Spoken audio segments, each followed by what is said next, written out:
Ang mahirap po kasi sa atin ngayon, puro tayo pintas. Puro tayo puna.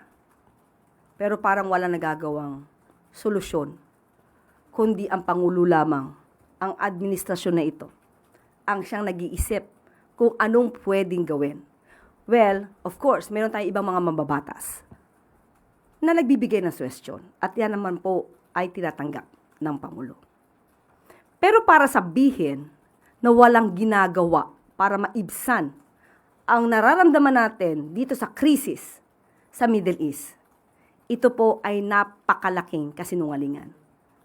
Kapag hindi nakikita, uulitin ko po ulit, kapag hindi nakikita ang Pangulo, hinahanap, sasabihin may sakit na ospital, kung ano-ano. Ngayon nagpapakita at nagbibigay ng ulat sa bayan, pipintasan nyo pa rin. Saan nyo gustong lumugar ang isang Pangulo na katulad ni Pangulo Marcos Jr.? Hindi naaapektuhan ang Pangulo sa anumang kritisismo na walang basihan. Ang Pangulo po ay patuloy na magtatrabaho para sa taong bayan, hindi para dun lamang sa mga pumupuna ng walang basihan.